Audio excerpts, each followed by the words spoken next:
Yep, Charlamagne the God. Andrew Schultz. We are the Brilliant Idiots, and today's Brilliant Idiots podcast. The fuck is that? Sponsored by Bevel. Sponsored by Ebola. The fuck is?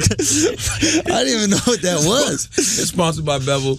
You've heard about the signature fade with the bevel blade, but what about a bit of a trim? I remember when trim used to be pussy. Back in the day, old school. What happened? Get a little trim. Oh, you couldn't do that back in the day? No, I'm saying that was a slang for pussy. Really? Yeah. So if you've been patiently waiting for the bevel trimmer, the bevel pussy. You guys been getting pussy for a while. The wait is over, okay? All orders are shipping now. Go to getbevel.com/idiots today, and for a limited time when you buy the bevel trimmer, you'll get the first month of the shaving system for free. That's getbevel.com/idiots. Hey, this weekend, Friday, Saturday, Sunday, I'm going to be in Liberty Township, Ohio at the Funny Bone. Make sure you get your tickets to that. That's Liberty Township, Ohio at the Funny Bone Comedy Club this weekend. And then next weekend, I'll be at the 6th of May, I'll be at Sacramento at the Punchline. Make sure you get tickets for that. And then the 7th of May, I'm going to be at Cobb's Comedy Club in San Francisco. For the rest of my dates, check out theandrewschultz.com, but make sure you get tickets to those. Those are the next couple weeks. Thank you so much. And salute to everybody that's been going to BrilliantIdiotsMerch.com and purchasing Brilliant Idiots t-shirts and the hoodies and everything else. I've been out on my book tour the past week. Everybody has some type of Brilliant Idiots merchandise. Yeah. If it's not a Dick Talk t-shirt, it's just a regular Brilliant Idiots t-shirt. I mean, I'm not going to be honest with you. Let's talk about the book tour, man. I want to talk about it. It's been the most exhilarating thing I've ever done. Yeah. Because we're content creators. That's what we do. We create content, whether it's the radio, whether it's podcasts, whether it's you on the stand-up stage, whether it's on television. We create content. But a book is a different form of content. Why is that? Because I grew up reading. Like I always tell you, my mother was an English teacher, and the Book It program changed my life. You read 4 books in a week, you get a free pizza. Like I've always been a reader, right? And I understand the transformative power of books. So when I got my opportunity to create my book, that's why I was so big on doing a self-help book, right? You know, because I always just wanted to create a self-help book for my culture, and I knew that a lot of people who may follow me and stuff may not read as much as I do. That's why I wanted the audiobook to come out the same week. So the CDs, I mean, we was at the Powerhouse Arena in Brooklyn, sold out event. Angela Rye moderated. We did the Paul Quinn College in Dallas. We did the Barnes & Noble Fifth Avenue. Yeah. First of all, let me say this. Barnes & Noble, who did not want me at Barnes & Noble moderating these events. I would just like to point out that all the events that have been moderated, every Barnes & Noble's had says it's a record crowd. There we go. We did the Grove in L.A. with Carrie Champion moderated, had over 300 people. You're the Get Out of book events. Maybe. The Georgia Tech Barnes & Noble's tweeted out. Right. Record-setting crowd. Georgia Tech, I was the earlier one. I went to the late one, books. And there was a line around the block. It was crazy. I love seeing those lines at these events. Paul Quinn College in Dallas was crazy. That was about 400 people. But I love seeing these events because it's like the way they say our coaching lines up for Yeezys and Jordans. Y'all are lining up at the bookstore to buy a book. Yeah, it's great. That's the most fulfilling thing to me. Yeah. Like, I tell you, that's a chapter in my book called Give People the Credit They Deserve. It's a principle, give people the credit they deserve for being stupid, including yourself. That's just saying the know-it-all knows nothing. I'm always constantly learning. All I'm doing in this book is sharing my experiences and hoping somebody can learn from my experiences, and people are lining up to get this knowledge or this wisdom or whatever experiences I may have. That's a great feeling, bro. Why do you think that is? I really don't know, man. I'm going to be totally honest. I know you thought about it. What? I haven't. Do you think that there hasn't been a inspirational book or a kind of self-help book that's been geared towards Black Americans? I don't think it has.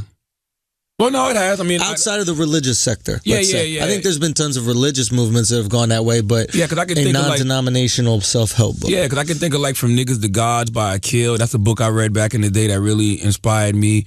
Message to the Black Man by Elijah Muhammad. I mean, the autobiography of Malcolm X. I mean, to me, the autobiography of Malcolm X is from a black person's perspective, but anybody can learn from that book. Like that's just a book about growth and about evolution. Like you never know what you're going to be if you just remain open and receptive to change. Right. But I really don't know, my brother. Like I honestly was just sharing my experiences, and it's been a really overwhelming feeling watching people You got to shut that I got to shut this down. It's been a really overwhelming feeling just watching people embrace this book the way that they have. And I love exactly what the book is doing, because these are the conversations that I wanted to get started. And I've been paying attention. Like, of course, I knew that it's going to be pushback. I talk about it in the book. I talk about the rule of 10. 3 people going to like it, 3 people not going to like it, 4 people just going to be on the fence about it. I've seen people pushing back. They doing these long think pieces about, the myth about black privilege, and there's no such thing as black privilege.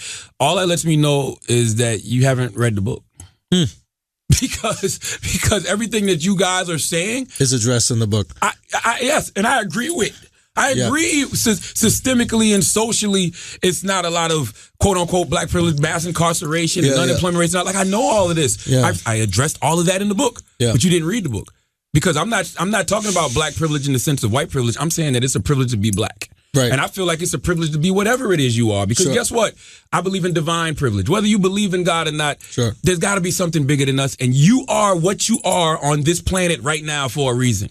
You are white man Andrew Schultz for a reason. I'm black man Charlamagne the God for a reason. So why not find power in that and embrace who and what you are? Yeah, there's I listened to it. I listened to it in one day.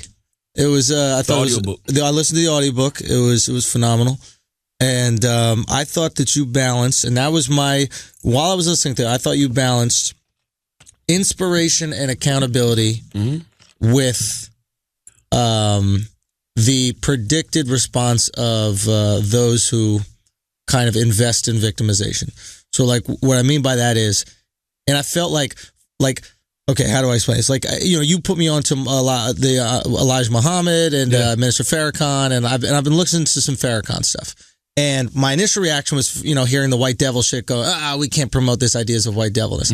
But then I separate myself from white devil and I start to listen to the messages and the speeches, right? And it's all messages of accountability. We have to take care, do for self, take care of our community. We have to, invest in these businesses, invest in our community, do better.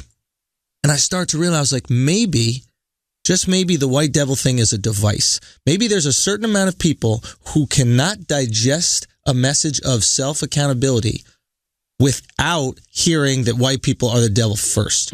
Because when Cosby comes out and says, hey, we got to stop, leaving our kids, there are a certain amount of people that just jump down his throat like, who the fuck you think you are telling black people to do this, that, the other. So if Cosby just said, listen, fuck white people, but let's stop leaving our kids, you would see those people go, you know what, you're right, fuck white people, we gotta take care of it. You gotta leave with the fuck white people.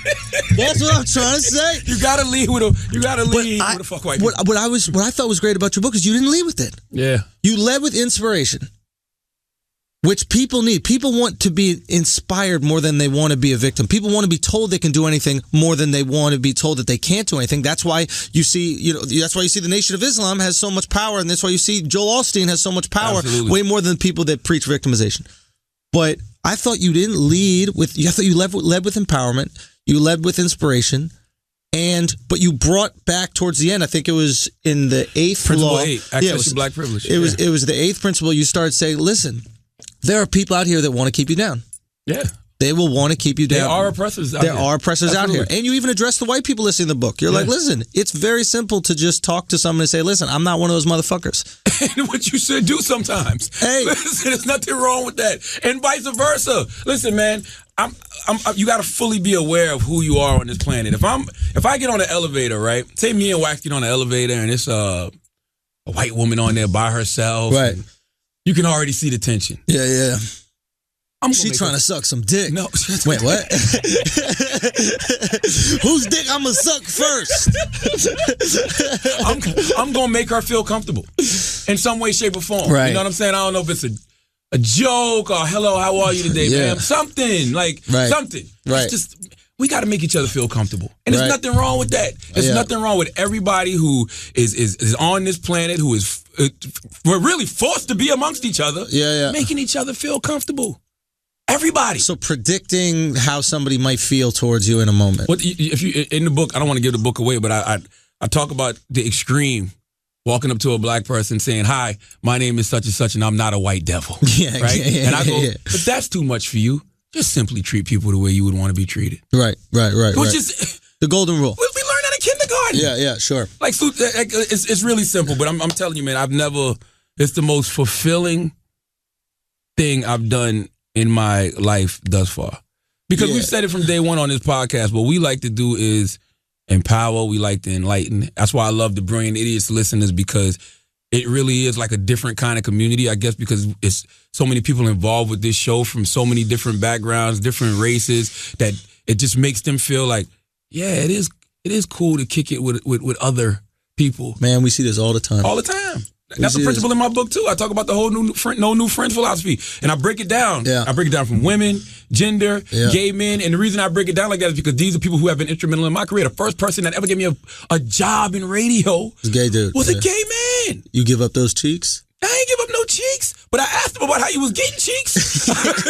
I talk about it in the book. I asked him about how he was getting the cheeks. I know he was telling that. Like, was it 150 for? He said he was paying. Yeah, 150 for sex. He was something. paying, man. He was giving motherfuckers 150 for some head, 250 if they let him penetrate, which is a very low price to get a dick in your ass. But I thought about it as I was writing the book, and I'm like, hold on now, what year was this? This is 1999. Oh, with inflation? Yeah, Charleston, South Carolina. $250 might have went. That's a lot of money, bro. Yeah, $250 was a lot of money. That gets you a month of rent. Come on, man. No, I don't know how long my man lasted. Don't you come. This $250 gotta last at least 20 minutes. Oh, fuck no. Get a dick in your ass for 20 minutes? I need at least 3,000. Wait. What? Bro, what? Hold on. 3,000 gold bars? It better not be dollars. What are you talking about? I'm thinking from a 1999 Charleston, South Carolina perspective. From gay. If you were a gay 1999 either gay or desperate. So there was a time in your life where $3,000 would get a dick in your butt. You are not doing it. Listen, you're either gay or desperate. But listen, man, and I'm going back out. The next event is May the 4th in Washington, D.C. I forgot the name of the venue. It was going to be at the event space, but the event space sold out so fast, and they moved it. They moved it to a bigger venue. So, so May 4th, me and Angela Rye will be in D.C., and I just love the discussions that are coming from this, man. And it's all types of people. Like, I love the fact, like, it's older white people and Asians, like... Everybody just wants some form of empowerment. People want to be inspired. And the best other conversation that I want to talk about right now that's been coming to this, success is subjective, bro. Oh, absolutely. Like people read my book. Like somebody said to me, one of the people who had nothing good to say, they was like, Charlamagne's career is 1 in a million. He thinks anybody can do what he did. That's not what this book is for, sir. This book is not a blueprint to do what Charlamagne did. It's a blueprint for you to find your purpose. Right. It's a blueprint for you to find your passion. It's a blueprint for you to pursue what it is you feel like you should be doing. And when I say success is subjective, and I've been saying this at all of the book stops, and people have had such a great response to it. It's a guy right now driving around Charlotte, North Carolina, or Columbia, South Carolina, or Austin, Texas, and he's making about 40, 50,000 a year, maybe 60. Yeah. He's got a nice place to stay. His girl or wife is good. His family's straight, and he's happy. He's successful. That's successful, bro.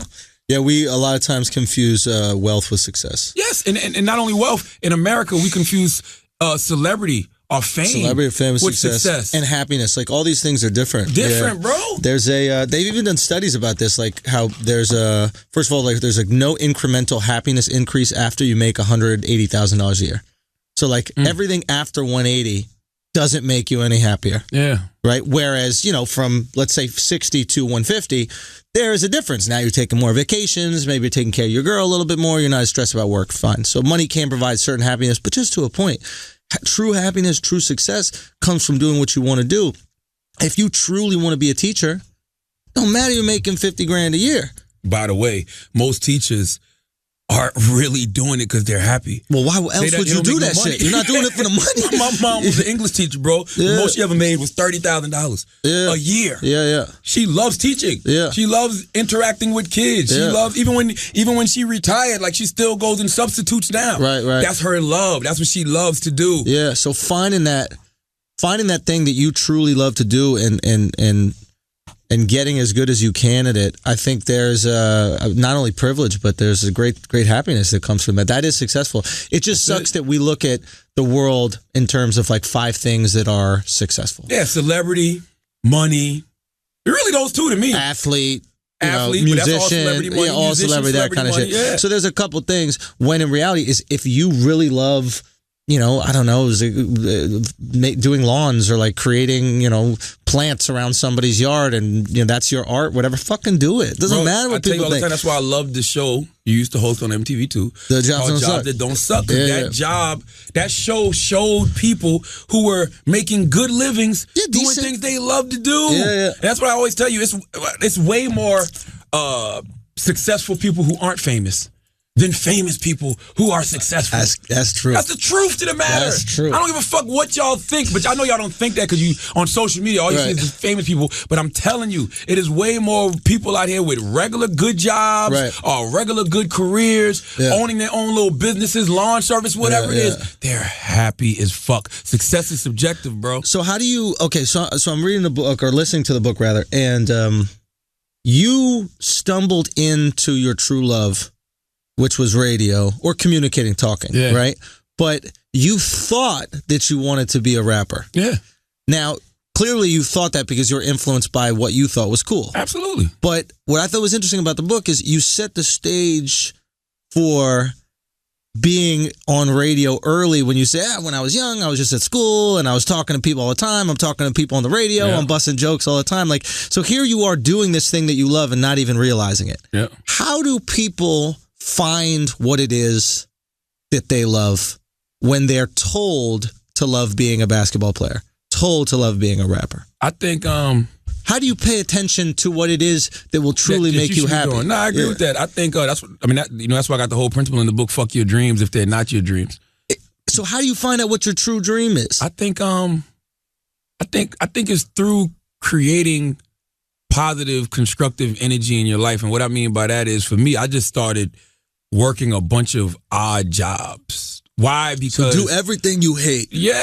And then you'll weed it out. I just wanted to do something positive. I didn't want to do the street shit, and I didn't want to sit at home. So I was just like, I'm gonna go work. I'm gonna just go work. So I worked at Demo in the mall. I did telemarketing. I had the internship at the radio station, and then eventually I'm like, oh shit. It's a local, record label in the town. Never So Deep. I met them through radio. I'm like, I'm gonna start rapping now. Yeah. So it's just like that rap dream. Just doing all those different odd jobs landed me in that position almost like divinely, where I met the guy named Willie Will, who also wanted to rap, but he also did radio. Yeah. So I just asked him, how did he get into radio? Yeah. And it's just like, when he told me, it was just me being a hustler, like, well, that's another hustle. You know what I'm saying? Like, let me go try to figure out this other hustle. I already got all these odd jobs. So let me go down here and get this internship at the radio station too. Yeah. So it came a point, and I think about it now. I didn't talk about this in my book, but I think about how when I really started getting the radio, even though I was making part-time money, I just started to drop all the other stuff because I truly realized where I wanted to be all the time. Like, so I even though it was followed the desire. It's like having a girlfriend almost, where like you might be dating a few girls, but you just find yourself gravitating towards that one. Yeah. So I cut off Demo because Demo was my part-time job. Yeah. Paragon Solutions was my main little gig where I was working 40 hours a week, and I was making the most money there. So I was like, all right, I'm gonna keep this job because it's during the day, but I got to cut off Demo because Demo's interfering with me being at the radio station on weekends and just coming in at night when I want to. So that's what I did. So I guess the best way I could tell people is like that passion, that thing that you really want to do is that thing that you go to sleep with at night and it won't go away, or you wake up in the morning and it won't go away. Yeah. For some reason life just keeps pushing you in that direction. Yeah. And everybody out there right now is going through that. Everybody out there right now is doing a bunch of different things that they think they're supposed to be doing, but for some reason life keeps pushing them back towards one thing. And we keep veering away from it, like, nah, that's not it. I'm gonna go back over here. I need to be over here. You're fighting the current, bro. Yeah. Go with the current. Swim with the current. Swim with the current. I guarantee you at some point in your life, you said, I got to get up on that stage and do stand-up. Dude, it was as if life forced me to do it. You had to go swim with the current. I'm being dead serious with you. I often think it's divine intervention. Like, it definitely is. I worked at a restaurant that the owner of the restaurant happened to go to a cafe that had a comedy night the last day that they were doing a comedy night. He was speaking to them, and the people said, hey, we're looking for a new venue because this cafe is closing down. The owner of the restaurant said, hey, why don't you do it at mine? I was a big fan of stand-up my whole life. They start doing it there. And I was just interested because it was something I liked. You know, growing up, I thought stand-up was good. And eventually the producers that did the show saw my interest, and they asked me if I wanted to try it out. I would have never tried it out unless it was kind of forced in that direction. Got you. But I often think back at this and I go, why did I gravitate towards stand-up comedy? I've never in my life was like, I want to be a stand-up comic. But in my life, I enjoyed justifying crazy shit. I enjoyed challenging conventional wisdom. I always enjoyed making people laugh. And even playing basketball or growing up surfing or busting balls, I enjoyed performing. I enjoyed the idea of people watching me as I did an audience. Yeah. I enjoyed the idea of that activity. It just so happened that there was this thing called stand-up comedy that encapsulated all those. So maybe there's something when trying to find your passion, it's like find the things that bring you joy in life. Is it performing? Is it isolation? Whatever these things are, get the 5 or 6 things that bring you joy and see if there is something that incorporates all of them. And pay attention to signs. Yeah. Signs are very important. I mean, I didn't have a sign. I had somebody literally push me on the stage. I was very fortunate. But no, you did have signs. And the signs, you said that you used to enjoy performing. You used to enjoy an audience. Like Right. Yeah. What are these things? Yeah. Like, you don't even realize those signs. I remember I got this tattoo of Wolverine on my arm, right? Mm-hmm. This one I used to rap. Yeah. So I got Wolverine holding a microphone. That's what he's been holding? Yeah. Dude, that's dick. I had no clue, bro. Professor Davies' dick. He has like 6 claws. I had no clue what was going on in that shit. But he's holding a microphone. Yeah. But I didn't realize that microphone represented this. This mic I'm talking on now. Not rap. It represented. Not rap. Yeah. I just knew in my mind this mic in some way was going to change my life. Yeah. But it wasn't the microphone of rapping. It was the microphone that we use in the radio station, that we use on podcasts. Yeah, there's shit that's there already. Like, it's signs, new comics always ask me this. They go, you know, how do you get in touch with your funny? How do you get in touch with your persona on stage, that kind of stuff? And the only advice I give like a new comic is I say get on stage. 2 things. I say get on stage, and I say 2, note how you're funny around the people you're most comfortable with. Are you self-deprecating? Are you a storyteller? Are you a ball buster? Are you like a philosophical guy? Like what is it that makes people laugh? When you're not trying to, when you're just being your most natural self. Yeah. And then once you find out, oh, I'm a self-deprecating storyteller, then you can focus and harness that. So maybe that's what it is for anybody listening right now who's trying to find their passion. It's like, stop trying to do what you're told to do. Absolutely. And just fall back, and when you enjoy something, ask yourself why. Yes. And I tell these kids all the time, I was telling these kids at Paul Quinn College, like, I don't regret going to college. I don't regret anything I've done in my past simply because I've watched Back to the Future, and I believe in the space-time continuum. So I wouldn't change anything because it might alter my future. Where you at now? Yeah. But I always say, if you haven't figured it out, go to college. Like, do what society says you should do. Go to college. It don't hurt. Go to a community college if it's expensive. Go there 2 years and go to a state school. That's it. Yeah. Getting a degree never hurts. Yeah. That's it. Like, it's nothing wrong with just going to school until you figure it out. Yeah. It's nothing wrong with that. Just don't sit around and do nothing. Yeah. That's all I'm trying to tell y'all. Don't sit around and do nothing, and don't sit around wasting energy on a dream that is not yours. You know what you did in the book that I think it seems like we're doing a promo for the book. That was not my intention to come into the show and talk about, but it's been something I've been ruminating over the last few days. What I liked what you did is instead of having principles and no application, often you told stories that weren't about necessarily your life. Mm-hmm. Like you would give examples, Sage, who worked over here. Yeah. And you'd give examples of these people's, and the other kid, I forgot his name, but the guy who was annoying, Mac, and always trying to hand out his card to people. Oh no, that was another dude. I didn't say his name in the book, but yeah, I didn't tell him. Yeah, so it's like you gave examples of qualities and values that work and got people places. Absolutely. And examples of qualities and values that don't work and actually ended up hindering people. Absolutely. Right? So I think that's important with self-help because a lot of times we see the quote on Instagram and it's like, do this, be inspired today, this, that, the other. Okay, that's fine. But when you see a human being that's accessible on Instagram that you might even know or have heard of, and you see that they're at a better place than they were the first time you met them, it's proof that that something's working. Works. Absolutely. I mean, that's why I love Robert Greene so much, or even Ryan Holiday, even Malcolm Gladwell, because they use historical examples to back up their principles and their laws. Maybe that's why they're so successful. Maybe because Gladwell is all facts. It's all and you can learn from other. You don't have to go through things to learn. Experience is the best teacher. Don't get me wrong, but you can learn from some other people people's have mistakes. experienced it. Absolutely. Yeah. But listen, the moral of the story is, thank you everybody that's been purchasing the book. Black Privilege Opportunity comes to those who create it. We're recording this on a Tuesday.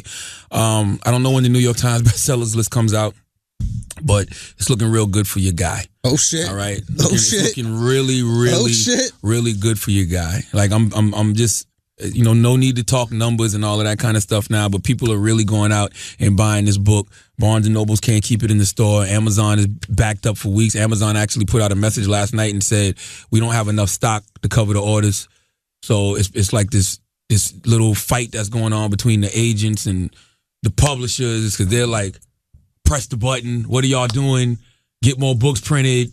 The fuck? Like that kind of stuff. So thank you. It's just a dope feeling to have our culture lined up to go get goddamn books the way we line up for Yeezys and Jordans and comedy shows and all kind of other stuff. So thank you. Please continue to go out there and get Black Privilege. Opportunity comes to those who create it. And I'll be back on the road like next week.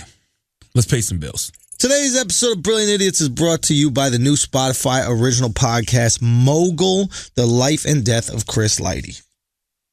That's right. Hosted by our guy, Reggie Osei, a.k.a. Combat Jack, and produced by the Brilliant Idiots' very own Chris Morrow. Oh, Chris Morrow is the Brilliant Idiots' very own. Oh, is that right? Oh, wow. Is that right? You want to roll with the hot brand on the network? Okay, Chris, get you some.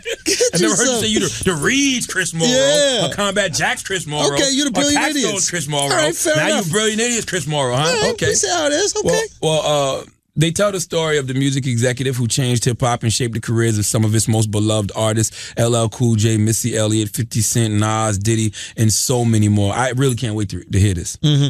Yeah, I mean, with one of the most illustrious careers in music, Chris Lighty rose to the pinnacle of musical success before an untimely end. This story is more than just music. It's a story of an American dream. Mogul, The Life and Death of Chris Lighty is a Spotify original podcast produced by Gimlet Media and the Loudspeakers Network. Follow and listen to Mogul starting April 27th every week on Spotify. I got to say, there's two types of podcasts I listen to, but these are one of the only podcasts I listen to, which is these like long form story ones. I listened to Serial, the first one. The second Serial sucked. But the third Serial that they just put out, it's called S-Town, was absolutely amazing. Go check that shit if you can. It's good? It's fucking incredible. Incredible story. I don't want to give anything away, but it's about a possible murder in like this shitty Alabama town. I think it's Alabama or Mississippi. I forget exactly one, but but this fascinating characters and like a really interesting look into the world. And it's just amazing. It's crazy how history repeats itself. Like in the 50s, our fucking parents were sitting at home in front of a radio, looking at that shit, listening to stories. Yeah. And now in 2017, we're doing the exact same shit. Yeah. If the story is good enough, you don't need TV, man. Yeah. Why wouldn't TV's extra when you think about it, man. Like the coloring and all that kind of stuff. Because even the best movies, like look at your boy with from Get Out. You know what I mean? Like the story was good, the content was good. You don't need explosions and $200 million budgets. That's what you need when you don't have a good visual. But I get it. And if you have both together, then it's like, okay, we just created Star Wars. Amazing. It's going to be $1 billion franchise. But if you just got the explosions, I don't know, man. It ain't working, bro. I was realizing this week, and I think about this every time I get my cable bill. I don't really watch TV that much, bro. Like TV's not a must for me. Like it's certain. Like I love boxing. How much was the cable bill that made you realize you don't need that shit? Wasn't much, like $300. How many butt fucks in South Carolina was the cable bill? That's how you got to measure it. Bill, that's about 10 minutes worth of penetration for a $300 cable bill in South Carolina in 2000. Okay, $300 cable bill. You like, what the fuck? I want my cable turned off. Then somebody come over and make you that deal that you can't fucking refuse, and you're like, look, I got to watch Martin this Thursday. Okay, she gonna take that dick up your ass. You know what I mean? But I don't care. Like I got so much stuff I got to catch up on. I still haven't finished Iron Fist. Right. I haven't seen The Get Down. Right. Other than that, if it ain't boxing and CNN, ESPN. Well, you watching it for news, probably. But then again, you get your shit online. You could get on. The news is the most entertaining shit out right now. Yeah, that's the hot There's shit. Nothing more entertaining. I don't give a fuck about keeping up with the Kardashians. I'm keeping up with the Trump administration. It's the best shit out right now. There is nothing better than the news right now. Nothing. Yeah. What's better than the news? Yeah, that's true. I mean, it's got everything. Sex scandals. Shout out to Bill O'Reilly. We were a day early last week, man. If we came out, what was it? If we did the podcast a day later, we would have had that whole O'Reilly shit. I was a little shocked by the Bill O'Reilly situation, bro. Really? Yeah, but I think it's deeper than that. I just think they were ready to get Bill the fuck out of there. I think Bill's old. I think that, they realized he was old. Like, I got They're a lot of friends. paying him crazy money over there, too. A lot of money. And I got a lot of friends at Fox. Mm-hmm. I don't know if as a black man I'm allowed to say that, but I got... Listen, white people are devils. I have a lot of friends at Fox. Yes, fuck white people. I got a lot of friends at Fox, right? And they always say how difficult Bill is to work with. I mean, y'all seen the video when he wild out on Inside Edition, but they're like, he's like that all the time. Right. Always talking down to people, cursing at people. Curmudgeon-y, yeah. Big tyrant. So they've been wanting to get rid of him. And I tell y'all this all the time. Manners will take you where money won't. Yeah. When you got a fucked up attitude, it's only so long that shit is going to take you, bro. Interesting. Because the first moment they can to get you up out of there, they're going to get you up out of there. But if you're a pleasure to work with and people actually enjoy you, when you get caught up in a little fucking groping and sexual assault and sexual harassment or whatever it is, they can hold you. They might hold you down a little bit. Yeah, just a little bit. Yeah. They might hold you down. I mean, they're not gonna hold you down for the big shit. But if it's just a titty, if you just said some sexual assault, he said this to me, I ain't pay the money, whatever. But you get caught with a rape, you on your own. All right, I'm telling you that right now. I don't care who you are. Yeah. But with that, they might hold you down just a little bit. Yeah. They was ready to get Bill the fuck out of there, man. Yeah, that could be it. Because they got that. They have Tucker, who's like the young Bill. He's no Bill, though. But he's a younger version. No, he's not. That's that. Bill's good. I tell you this all the time. Bill O'Reilly is talented as fuck. Oh, absolutely. You could disagree with somebody and find him talented. Absolutely. Yeah, no, he's very talented. It's not that he's not good at what he does. That being said, if Tucker's getting good ratings, right, and Tucker represents the youth, and maybe he's not getting as good ratings as Bill, but if he's getting solid ratings, you from Fox is 50. Yeah, he's representing the 50 and over, not the 75 and over, the 50 and over. That's what I said when they said Bill O'Reilly's got a podcast coming out, and I was like, how are you going to listen to a podcast on a flip phone? Oh, by the way, Bill's always had a podcast. Wait, I thought this is a new thing that he's offering. No, he's always had a podcast. Oh, that made it seem like it was new. And he charges for his, by the way. Shout out to Bill. You know what I mean? Bill charges for his. Okay. But point is, if Tucker's giving you reasonably similar ratings and you pay him a tenth of what you pay Bill, that's a financial decision right there, man. Yeah. You know what I mean? That is a easy for what's it called, for the business execs at the network. That's an easy situation. Tucker sucks though. I actually don't think he's bad at what he does. Sucks. No, I don't think he's bad. He's literally one of the most least talented people on Fox. I don't think he's bad. I listen to him. Give me Shanity, give me O'Reilly. I'm gonna tell you something. Listen, you know who they should have groomed? Who? Kennedy? Jesse Waters. You like that guy? Yes, I like Waters. And Trump loves Waters. Oh shit! I shouldn't have said that. Well, it don't matter, man. You could look. I'm fucking with y'all. I don't give a fuck. Listen, there you. I thought that's what was happening at Fox. To be honest with you, I thought they were getting everybody out who don't fuck with Trump. Really? At Fox? I thought they loved. Oh, that doesn't fuck with Trump. Bang. Oh, got you. Megyn Kelly. Okay, you could walk. Yeah. O'Reilly has said critical shit of Trump. He's also defended certain things, but he's been critical. Okay, you could walk. Like, they got to have that conservative fan base, right? And if they're putting out television that is anti-Trump, but their people that watch are pro-Trump, where are those people going to go? They're going to go to Breitbart. Those people are going to go to all these other conservative news outlets that are on the internet and not on TV. So it could have been a business move. You think it's a thing where, Fox has always had a heavy conservative viewing. So you think it's one of those things where they're like, look, we got to embrace this alt-right shit. Oh, it's a wrap. Absolutely. Yeah. That's basically what it was. Or maybe not embrace the alt-right shit, but maybe just embrace the Trump right. I don't even know what the Trump right's different than the alt-right is different than regular conservatives. It's too many conservatives, man. The thing about Fox that's interesting to me is I don't know why they still front. And what I mean by that is they act like we don't live in the world we live in. What you mean? Like, they don't even show the confusion of the conservative party, really. Like, show it. Show the infighting. Show how they're in influx. Show how a lot of them don't agree with Trump. Like, show it all. Yeah. Like, you don't have to be one-sided. Like, you don't have to be part of that 28% who's going to be conservative or Republican regardless. Like, really be the no-spin zone. Let the whole network really be the no-spin zone, which they're not. Because they bring on the Tommy Lawrence. They bring on those people. I haven't seen Tommy since she lost her job. She hasn't been on Fox since it's she got been kicked slow. off the Blaze. Yeah, It's been slow. She for just her. got her Facebook back though. Wait, it was gone? The Blaze owned it. They owned her personal Facebook. The dumbest shit in the world. They owned her personal Facebook page. Come on, Tommy. Which totally... That's your whole career. It blew my argument. That's because that was my whole argument when I got in trouble, when I posted the thing about women of color need the platform. She had that infrastructure through Facebook.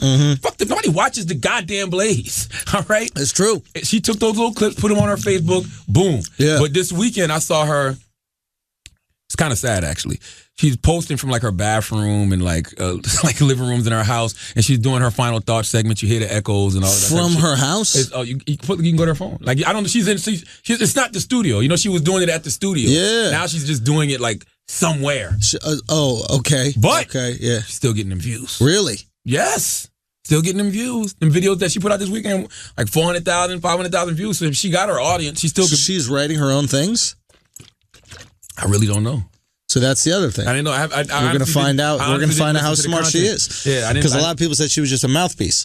I didn't listen to the content, so I really don't know. I saw the videos, and I was just really thinking numbers. Yeah, just seeing what she was still doing, just in her living room, in her bathroom. Yeah. She still was putting up numbers. I didn't even listen to what the hell she was actually talking about. We need to figure out how to get around this sexual harassment, sexual assault stuff. I was Chris Rock was at the Cellar last night, and I was talking to Rock about it, and I know how to get around it. Okay, go. And I'll tell you what he thinks. Just fucking get married.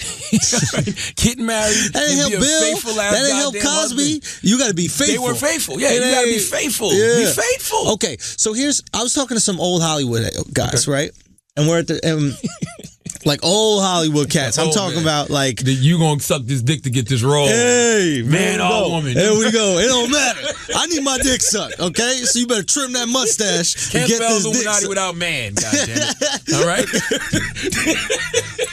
That's the way it goes, all right? I said I want to get my dick sucked by a man or a woman. You can't spell Illuminati without man, okay? So, and they were basically saying to me, there was a time in Hollywood where... there was something weird about you if you didn't fuck your secretary. Like, you were the weird guy. Like, the secretary would try to fuck you. The secretaries would ask to fuck you. If you weren't fucking them, they would say, please, can we just fuck? I know you got a wife and that kind of stuff, but I just want you to fuck me. And we're sitting at the cellar kind of talking about this shit. And Cypher Sound, shout out to Cypher. Cypher was like, you got to understand, there was a time where women got a job to find their husband. Women were getting jobs for careers back in the day, right? They got a job to find the man they were going to be with.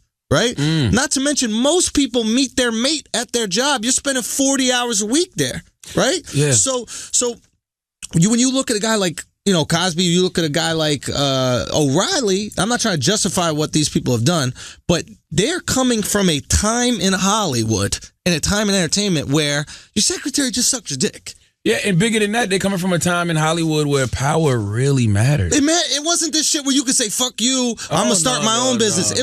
You were in power. You was in power. So if you want to get a dick stuck, you could just point one out the lineup. Bang. Bong. Seriously, that's what it was. Like a girl could come to you and be like, hey. I mean, that power is easy to manipulate. I talk about that in my book, though. Think about it like this. I talk about in the book how, when I first got a full-time job in radio. Yeah. First time I saw my name on the marquee, I lost it. And it was at this club called The Nightlife in King Street, South Carolina. Oh, yeah, you start to get all cocky. Yeah, and when I pulled up, it's like people was treating me like, oh, shit. Like, I was like, whoa. I always been a little hood celebrity. I never felt that. Yeah. And this girl literally, one of my boys was like, yo, you gonna come back with us? And she was like, I'm gonna do whatever Charlamagne the God wants me to do. She fucked the team. Brother, when you hear that, I don't care what type of man you are. When you hear that in your head, oh man, it's beautiful. You're gonna test the limits of your power. You got the cape, bro. Go for a fly. I'm gonna do whatever Charlamagne the God tells you to do. Remember coming to America like, so you do whatever I tell you to do. Bark like a dog. All right? Jump on one foot. Like, you're going to test the limits of those powers. Think about it, I was just a local radio jock in Charleston, South Carolina. Imagine you motherfucking Bill O'Reilly or Bill man. Cosby. Come on. Yeah. Come on, man. You're going to test the limits of those powers. It's not right, but that's the reality of life. And what is right? When you're surrounded by a group of people that are doing the exact same thing as you, right becomes clouded, right? You look at some gang members who every single day are drinking, smoking, and then going out and possibly trying to shoot people just because they're wearing a different color. That becomes right to you. It's normalized. You're normalizing the bullshit. Exactly. So to these guys, maybe making a comment to a hot chick in the office was normalized. Bro, Donald Trump said verbatim, I don't think Bill did anything wrong. Yo, of course you did. You 72. You been getting your dick sucked as well. And he said it on the bus. Yeah. Donald Trump told y'all exactly what we're telling you now on that bus. Yeah. He said, it's so easy when you're a celebrity. You can just walk up to him and grab him by the pussy and they let you. And think about it. Not only is Donald Trump filthy rich, celebrity, white male. Yeah. He's got every authority complex, every reason to feel elitist, everything. And he's got girls satisfying it. We act like these motherfuckers are getting rejected. Yeah. We act like every person they sexually harass ain't going to do something. There are girls that are willing to let him grab the pussy. Now listen, Donald Trump, Bill O'Reilly, Bill Cosby, all of those guys are absolutely positively wrong. But not only did they normalize the behavior, it's women who allow them to do that who make them feel like they're not doing anything wrong. And that's why when a girl steps up, or a woman steps up and says, he did this to me, this is wrong, they're looking at her like, she's crazy. I've done this to 1,000 other girls. Yeah, you're an outlier. You know what I'm saying? Fuck's wrong with you, bitch? Hey, I'm just out here grabbing pussies. That's what I do. You're an outlier. You ain't even putting your 10,000 hours. You forgot who I was. You ain't even putting your 10,000 hours. I'm Goliath. You know what I'm saying? No, seriously. Gary V talks about how David should never beat Goliath. That's honestly the reality of the situation. Of course. That's why it's a good book. David should never beat Goliath. So when this woman steps out and says, when Goliath sexually assaulted me, Goliath's looking at her like, is she out of her goddamn mind? You know what I will do to her? We'll crush her. That's why I actually love when women win these suits. Yep. Because then it makes them realize, okay, this behavior, I can't normalize this behavior, and I may not win this lawsuit, and I may lose everything. Yep. So now it's like an even playing field a little bit. Oh, absolutely. So here's the thing. When power's in the dynamic, it's fucked up, right? Like, you could fuck someone you work with alongside, but fucking someone who you could fire is kind of wrong. Dwayne? It's a message. Oh, so basically, the issue right here, right, is I have the ability to fire this girl. Okay. If I'm trying to fuck her, she knows in her head, if I don't fuck this guy, he might fire me. That's unfair. That's an unfair situation. Absolutely. Now, if I work with a girl, right, I don't have the ability to fire her. Fucking her's fine because I don't have that kind of power over her security and safety and the rest of her essentially ability to put food in her mouth. So I'm cool with that. But when it comes to like rules of interaction and work, it's a tricky situation because we know that there are girls, you don't sue for sexual harassment a guy who has no money. Right? There's very few mid-level managers that get lawsuits about sexual harassment. There's very few interns that get lawsuits about sexual harassment. Yeah, if you broke and you sexually harass somebody, you're just going to get a rape charge. That's it. You're not even going to get that because there's no money attached to it. You get a rape charge. Okay, fine. You get a rape charge. Yeah. But if it's at work where you know the guy all the time, it's not like you're going to take the intern to fucking court, right? Because there's nothing to get out of it. So there's a certain amount of women who just go after the money and they fuck it up for all the women who are really getting sexually assaulted, and now we think they're just going after it for the money. Absolutely. So I think what you got to do is if you want the true charge, take away the money. If you accuse somebody of sexual harassment at work or whatever like that, have a jail sentence. Don't let a motherfucker pay you $2 million and then you shut up. You don't get zero money. No, you're have right. that person go to jail and you cut out all the gold diggers and you get these people who are sexual harassers prosecuted. You're absolutely right. And that's exactly what happened with Bill O'Reilly because Fox News settled, $13 million in lawsuits? The reason that Bill O'Reilly has been able to last this long is because once you pay a girl off and she signs that NDA, she can't say about shit. It. Yeah. It's the woman that didn't take the money who got Bill fucked up. She didn't take that money, so she's just been out here hammering. No, he's fucked up. I can't say I respect her more, but I kind of do. Because she's really about the cause. I do. Yeah, absolutely. She's really on some shit. What do you care about? Do you care about $2 million for you, or do you care about a man who is not going to sexually harass women anymore? It's like every time, women, you have a responsibility to protect each other as well. Like, we got a responsibility to protect you. But at the same time, if you know that there's a guy out there who is maybe, trying to rape you or sexually harassing you, right? you got to go to the police because he ain't going to do that just once. He's going to keep doing it. There's other girls out there, yo. Absolutely. But, it's the coach. It's a coach at Fox. I agree totally with that. But I feel like we all got a responsibility to protect each other because I think about it's got to be a coach at Fox News. I'm going to bring my cousin who used to work on the show Red Eye. How many girls did he sexually assault? Because and I asked him today, I was like, can you talk about this? And he's like, listen, most of the people that when I was there, like the old regime are out. O'Reilly, Ailes, these types of motherfuckers are out. So I was like, those are the biggest dogs. Those are the Roger big Ailes ran the company. So if he was sexually assaulting girls, come on, what now. the hell you think O'Reilly doing? Hannity, Tucker. Does Tucker Carlson look like the type of person who could have got pussy in high school? He might have got some pussy in college. He might have got some Hell no. He get the Fox. He's like, yes, pretty blondes, every guy. Why do you think they only hire hot chicks at Fox? They do only hire hot chicks at Fox. Hot white chicks. That's what's it called? Ebony Williams.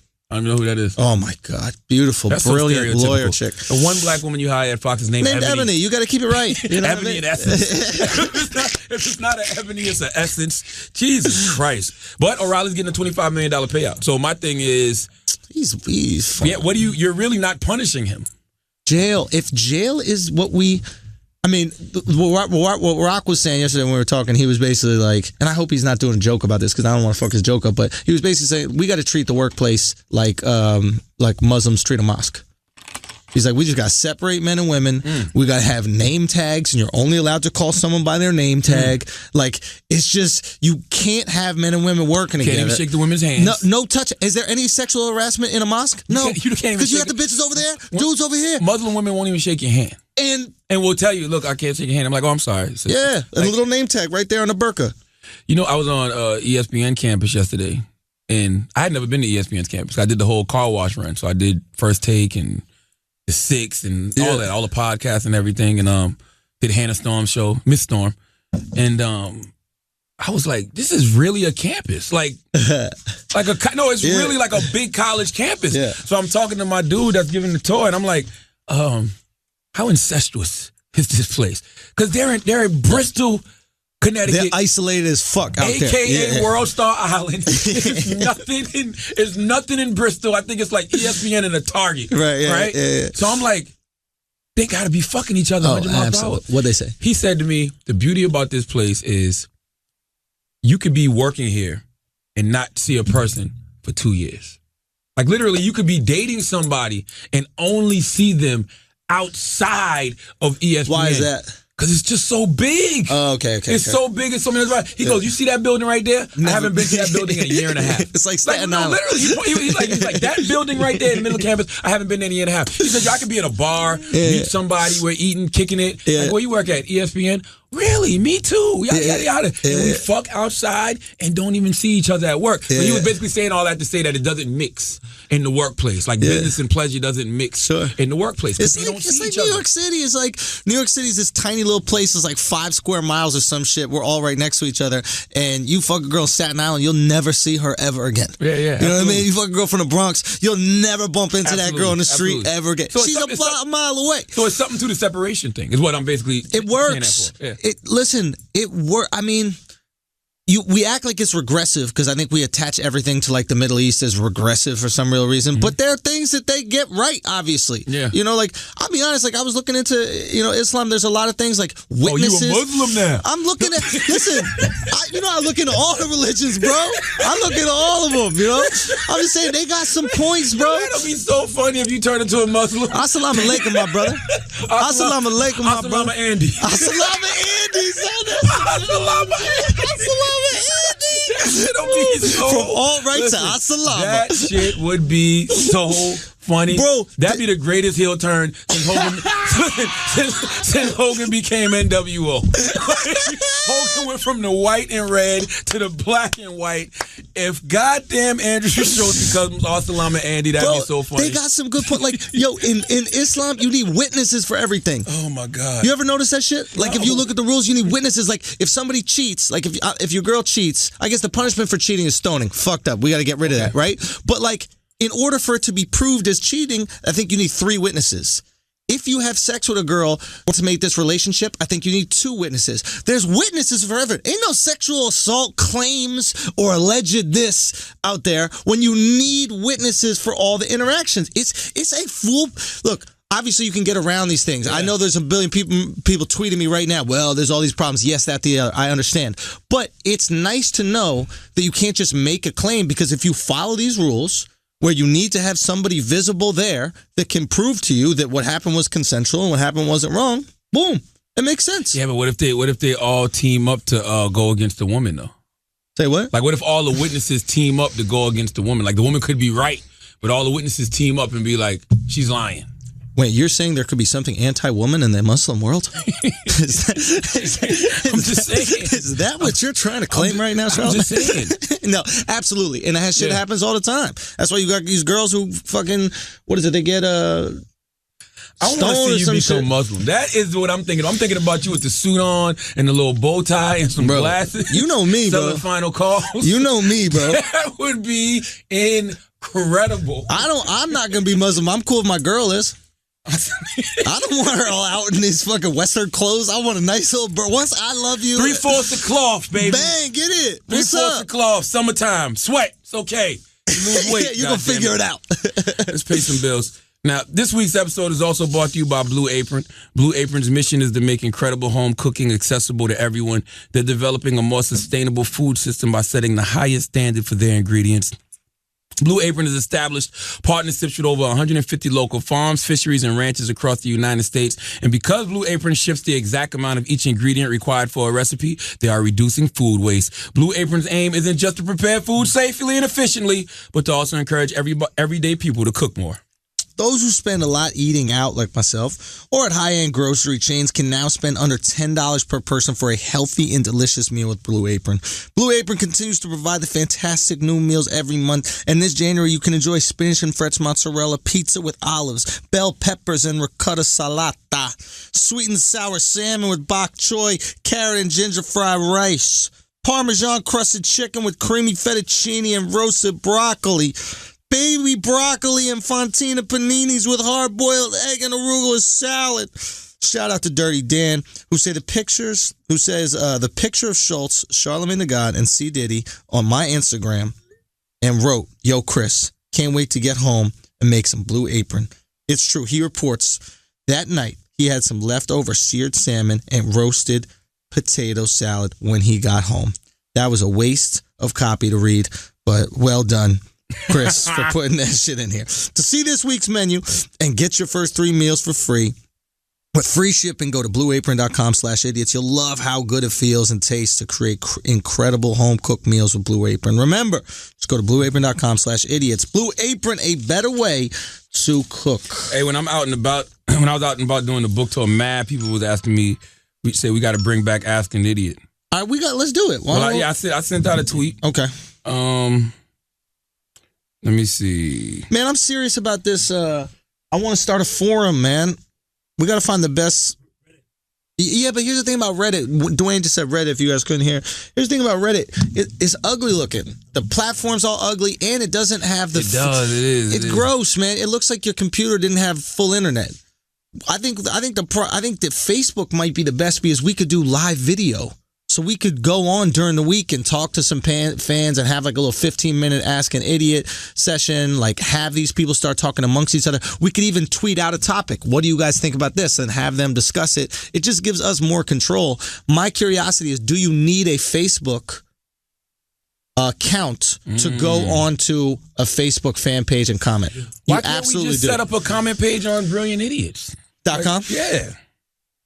I mean, that's a good-ass question. I'm gonna be honest, I don't even know how I feel about .coms anymore, bro. Talk to me. I don't feel like you need them. I feel like you just need you just need your Facebook or your social media. Your social media. Like, I think I don't go to .coms. Like, if I let me see, do I go to I go to .coms? You go to .coms to buy some shit. Amazon.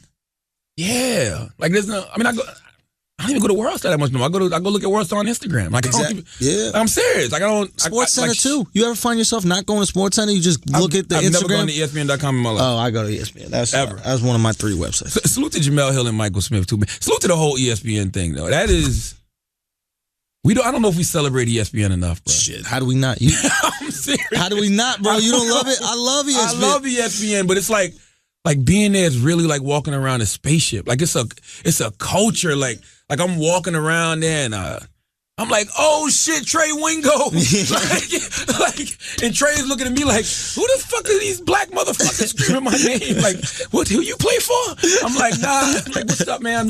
I've been watching them for so long. Or like, you're just walking down the hall and you see Booyah on the wall. You know exactly who that is. That's Stuart Scott. Like, it's just a culture there, man. And it's a relic. It's a museum, really, when you think about it. Yeah. And I was talking to Bill Simmons. I was talking to Bill. I did Bill's podcast, and Bill asked me what, because ESPN's been going down in numbers, ratings. Yeah. So he asked me what can they do to change, and I said, well, I think that they don't fully embrace the culture, and what I mean by that is like they're still trying to mix and match old ESPN with the new shit people want to see. Meaning like SportsCenter. Like I love Carrie Champion. Carrie's extremely talented. It'll be Carrie and then D. Leasy. I think David Lloyd is his name. Okay. David's a great guy, but it just doesn't mesh. For example, when I did the show and they did the top 5 sports books of all time, right? And Carrie had a couple books on her list that I've read, the Muhammad Ali book and a book about John Wooden. You know I love John Wooden quotes. You know I love Muhammad Ali quotes. When I was a young savage, that's what I would send girls early in the morning. Yeah. Those two and Maya Angelou, oh my God, early in the morning quotes. So I saw David's list. Immediately he got Seabiscuit on the list. I hate Seabiscuit. Right. I think Seabiscuit is trash. I hate when we're in America, we celebrate shit like horse racing. All right? Horse racing, fuck. I don't give a fuck about horse racing. The only thing impressive about horses is their dicks. All right? So I'm like, yo, your list is trash, David. Right? And he just had this look on his face like... He was hurt? Yes. so Carrie, chastises me later like, yo, you can't be talking to my co-host like that. Why? I get it. He's an older man. So what? He don't understand the culture. Like, trash is normal to us.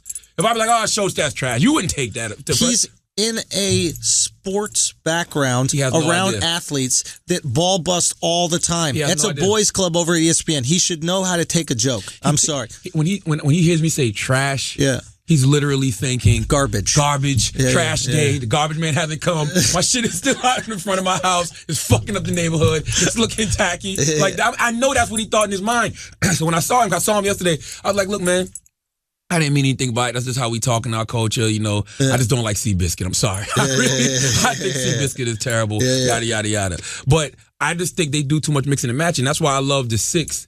With Michael Smith and Jamel Hill, because I feel like it's just the perfect balance of everything. They're able to talk about sports. They're able to talk about politics. They're able to talk about pop culture. I love Bomani Jones. I think Bomani Jones and Dan Le Batard represent well with the culture. You know what I mean? I think Carrie represents well on SportsCenter. Even though he shit on you, Bomani shit on you. Oh, I talked to Bomani yesterday. I did his podcast. What he said? He talked about y'all. Of course. He was like, we had to come for him, man. He was like, we had to come for him. He got a little disrespectful. He jumped on an opportunity. Yeah, that's what I felt. He was like, I thought we had a nice civil discourse via Twitter, but your guys, Schultz and Tex, they just gave it to me on the podcast. I was like, hey, I didn't tell them to do that, but I get it. I understand why they did that. I don't know him. You're my guy. I'm like, we got some beef. I said, I thought we had some beef, Bomani, but we talked about it. We discussed it. Bomani's he's like us. My feeling is I thought he was jumping on an opportunity to elevate himself and using you as this step to elevate. I'm going to jump on top of Charlotte. Now, I have an issue with that because I thought that you guys had a relationship prior to that. No, I never met Bomani. No, but I thought you said down in with Mace thing, wasn't he? No, he was there. I didn't know he was there. Oh, okay. But I thought you guys had some sort of. I always thought he was with you during the Mace story. So I'm like, here's a guy who broke bread with Charlemagne. A guy's hanging out in Miami. No, he was in the same restaurant. Oh, okay. So I guess you guys have no connection whatsoever. Okay, so then it's a little bit different. My understanding was you guys are eating dinner together, and now all of a sudden you're. He seizes an opportunity to elevate himself, get some fucking fake outrage retweets by shitting on you. And I thought it was fucked up, and I thought he was showing true colors. So I was like, no, I'm not going to let you go at my guy like that. That's fucked up. He felt the way about that. He did. What did he say? It touched him. It definitely touched him. He was like, you guys, Andrew showed some tax, though, and they came for me.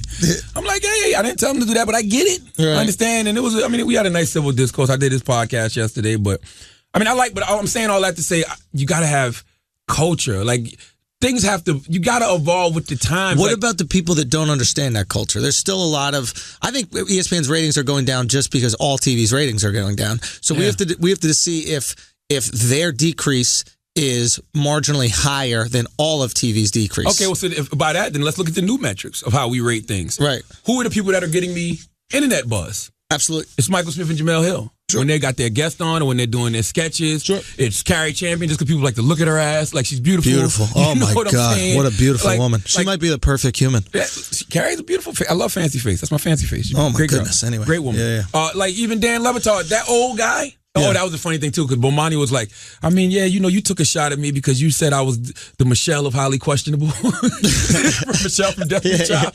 And I go, I'm not going to lie, that was just me being petty, but he had a good spin on it. He goes, but you were right, though, because Pop is Beyonce, Dan is Kelly, and I'm Michelle. I was like, wow, that was a good little take on it. But either you got to do all or nothing. Yeah. It's not good to mix and match because the worlds collide. Like commit. Now, I love when you have contrast because if you got the older people, you need that experience. Or hey, I saw Oscar Robertson play. You know what I'm saying? Like it's dope when they do that. If you're telling me that Russell Westbrook broke Oscar Robertson's record, bring Oscar Robertson on. Like I like that kind of stuff, but it still has to be like a balance because what tends to happen is the younger generation shows too much respect. You can never show too much respect, but shows too much respect to the elders to where they become one of them. Like they play into the older role instead of just being yourself. You know what I'm saying? Yeah. If you was just strictly being yourself and then letting the older guy on the show be the older guy, then it's a good mashup. But when you're just leaning towards them, it comes off as like inauthentic to me. You seem disingenuous. Yeah. Because you seem like you're trying to portray this older culture that you know nothing about. Yeah. So you would rather the younger people, you would rather what Jamila and Michael do, where they get to be themselves because they're with people who understand each other. And by the way, maybe ESPN's trying to do that. Maybe it's a slow, because look, if you take ESPN and you flip it on its head and now it's all cool, you're going to have some old heads who watch ESPN every night go, what the fuck is this? But maybe this is their way of acknowledging the youth, acknowledging the change of culture, and slowly getting the older people to accept what's happening, accept what's cool. Because ESPN's always been on the forefront of that. Even the corniest old white dudes on ESPN have been using slang, dropping Gucci Mane lyrics and shit. So they probably see what's going on, but they know that if you just flip the light on and then flip it off again and it's totally different, it might freak people out. I think everything should reflect the culture. And what I mean by that is, look at the NBA. Look at the NFL. Mm-hmm. They're kids. Well, I don't think the NFL embraces the culture enough, to be honest with you. No. I think that's one of the issues with it. Absolutely. It seems antiquated. But those guys, the guys that are popular, Odell Beckham Jr. Of course. But that's independent from the NFL. It's like those guys get fined for the shit that we love. Yeah. You know, like those guys are punished for the things that we're drawn to. Yeah. Like you got Odell Beckham Jr. got every celebrity's kid with his haircut. You know how shitty that's got to be as a dad? Yeah. When your own son has got the competing players' haircut. You're a defensive back in the fucking league. Absolutely. You got to go up against Odell, and your own son got Odell's jersey on, got his fucking haircut. Absolutely. That's heartbreaking. Listen, even Gronk. Gronk is cool. And they're going to find his ass for everything he does. Waka Flocka's FaceTiming him, and you know the NFL's calling him like, why the fuck you at all these parties doing cruises and shit? But it's still good to see people who reflect that. Like, I like seeing Jamel Hill and Gronk in a party, grinding on each other, wilding. You know what I'm saying? Like, I like that. I just think that they should, every entity should reflect what's going on in the current culture. That's what I personally think. And I don't think ESPN does a good enough job of doing that. Yeah. Or maybe they could do it better. But they're making an attempt. Yeah. They're making more of an attempt than most networks. Yeah. All right, let's do some Ask an Idiot, man. All right, let's pay a little bill. Let's pay a little first. bill, and then we'll do an Ask an Idiot. Hey, Bevel's back, baby. Bevel's back. That's right. Support for today's podcast comes from Bevel, the first noise shaving system designed for coarse, curly hair and sensitive skin. For months, you've seen people talking about the award-winning Bevel trimmer, and now you can hold one for yourself, Charlamagne. Did you know that? Yes, no more waiting lists. All orders are shipping now. The Bevel trimmer features 4+ hours of cordless power, 0 gap adjustment in seconds, an easy-to-clean blade designed to repel dirt, oil, and other buildup that can lead to irritation, and a soft-touch grip with 360-degree non-slip handling. For a limited time, with every trimmer purchase, get the first month of Bevel Shave System free. Just head to getbevel.com/idiots. That's GETBEVEL.com/idiots for your first month free of the Bevel shaving system, exclusive with your Bevel trimmer purchase. Bring Bevel into your life because everybody deserves to look good. And please go to brilliantidiotsmerch.com. Get some T-shirts, get a hoodie, get some socks, whatever. Salute to High U Clothing. We thank you for the support. But go to brilliantidiotsmerch.com and just pick up some Brilliant Idiots merchandise and continue to rep the Brilliant Idiots brand. We got to do a live show soon. We have to go to Dallas. We have to go to L.A. We have to go to Atlanta. First of all, I'm glad that you got on this book tour so you could see what it's like. Yeah, man. Because every time I come back from these markets, what I tell you? No, they're thirsting for it.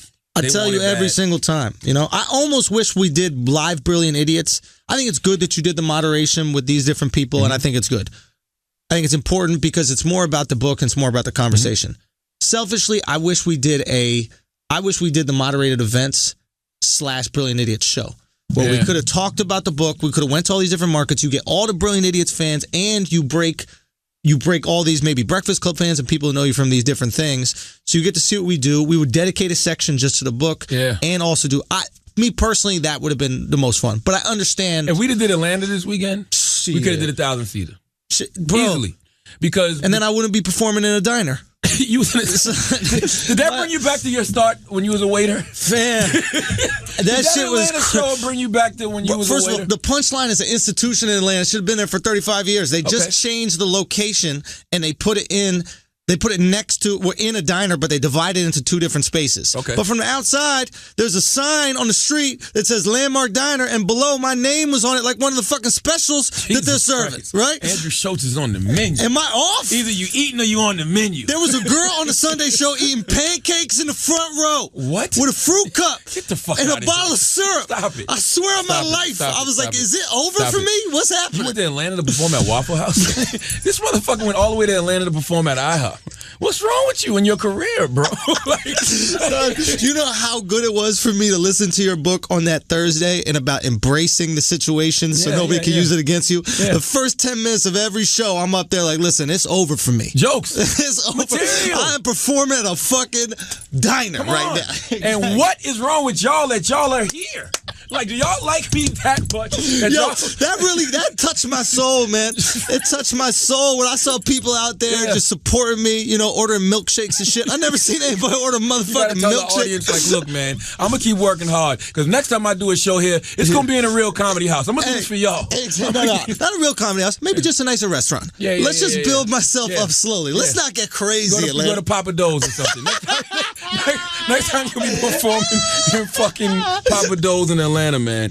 That is fucking crazy. All right, let's do some Ask Anything. They got some questions? All right, the Green Room 3 says, what advice can you give us getting recognized in an oversaturated podcast market? Been getting that question a lot. Definitely when I've just been out and about. And I will say this, I'll tell everybody what I look for in a podcast. I either want to be entertained or I want to be educated. Okay. What's your niche? That's it. Like, are you going to entertain me or am I going to learn something from you in some way, shape, or form? Gotcha. I love to read Kid Fury and Crystal because they're entertaining. And they're informative as well, so you educate a little bit. I love unique voices. Yep. That's why I used to love Taxstone. It was a unique voice. Yep. I love Drink Champs because Nori offers something that I can't get anywhere else. It's like inside baseball for hip hop. Yep. He's a 39-year-old hip hop guy who's got a long career. He knows all of these guys. They're telling stories that I can't get anywhere else. Yeah. So that's what I want in a podcast. Something I can't get anywhere else. So how do you find a unique way? And then the other tricky thing is, how do you get eyes to it? And by having something unique, you will naturally get eyes to it. I think another game to play is the YouTube game. Because I don't think people are on SoundCloud searching for a new podcast. But people are on YouTube just watching a video. And let's say they're watching a video with Charlamagne Tha God on The Breakfast Club interviewing Kodak Black. And then the next thing that comes up is Charlamagne Tha God says Kodak Black, ain't shit on the Brilliant Idiots. Now you're watching a clip of the Brilliant Idiots on YouTube. You find out what the Brilliant Idiots is, and then you can be like, ooh, a podcast? Okay, I'm going to listen to it. I think YouTube is a way better advertising platform for your podcast. So if you do a podcast, I would do some sort of visual with it. So you mean like, so I mean, still do the podcast, just do it Put some video clips on YouTube as a way to promote it, especially if you get a big guest. You know, if you get Charlamagne on the podcast, you know that people are going to watch videos of him on YouTube, right? Yeah. If I'm on your podcast, I have videos of me on YouTube that people are watching. That video of me on your podcast or Charlamagne could pop up on that person's YouTube feed. Now they're a fan of your podcast. So find ways to promote it and use other platforms besides just, a SoundCloud or whatever you put it up. All right, here's another one. One piece of advice you'd give to up-and-coming millennial professionals by Ask an Idiot. Damn, I just lost the guy's name. Oh, the guy's name is at The Real Deal. One piece of advice you'd give to up-and-coming millennial professionals. I would tell you to go buy my book, Black Privilege. Opportunity comes to those who create it. It's 8 principles that I learned in my life that I want to share with the people. But the reason I would tell you to go buy that book is because that subtitle, Opportunity Comes to Those Who Create It, is the perfect affirmation or inspiration that these millennials need, because you guys have tools that we didn't have. Right. If I want to be a broadcaster and I'm 18, 19 years old, I could just start a fucking podcast. Right.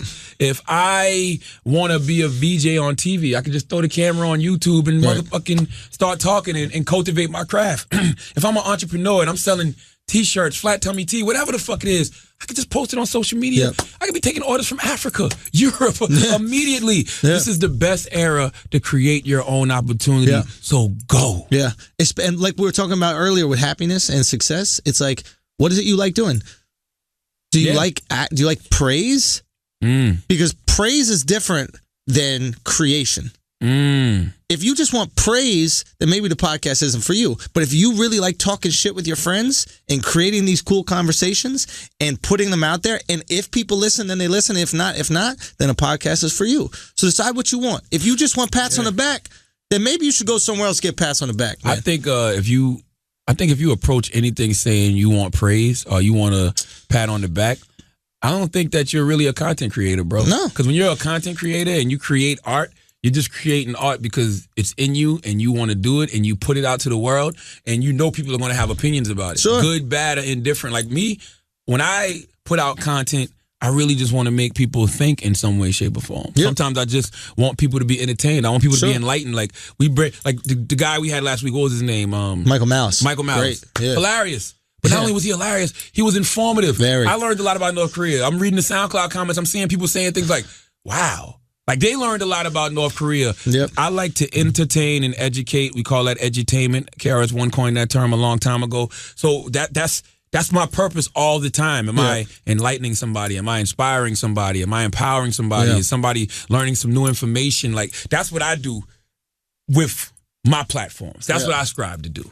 If you're not doing that, I don't see the point, to be honest. And I don't do that because I want pats on the back. Like, that's just my purpose. I want to throw this out to the world, and I hope somebody gets something from it. Even if it's just a conversation that gets started. Cool with me. I'm never doing it like, I want attention. I want pats on the back.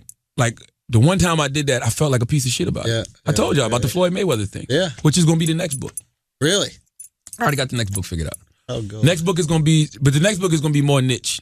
Okay. Because I'm doing it strictly for the mass communication majors, strictly for the people who want to be broadcasters, radio, podcast, whatever. I'm doing a book strictly for them. For communication. So it's going to be about interviews and, preparation that I go. Like, it's going to be very, very, very niche. Like, this book is a little bit more broad. Right. Because of all the principles that I've learned in my life that anybody can apply to their life. But the next book is going to be very niche, strictly to the mass communication majors. Right. And that's my advice for them. Like, do things with a purpose. Yeah. Like, don't do things for pats on the back. Yeah. Don't do things for attention. Don't do things for likes. You'll get pats on the back. Of course you will. And you'll get people shitting on you. But that shouldn't be the inspiration. That's how you know you're a great content creator. Yeah, you just want to create the content. Let me see what else we got here.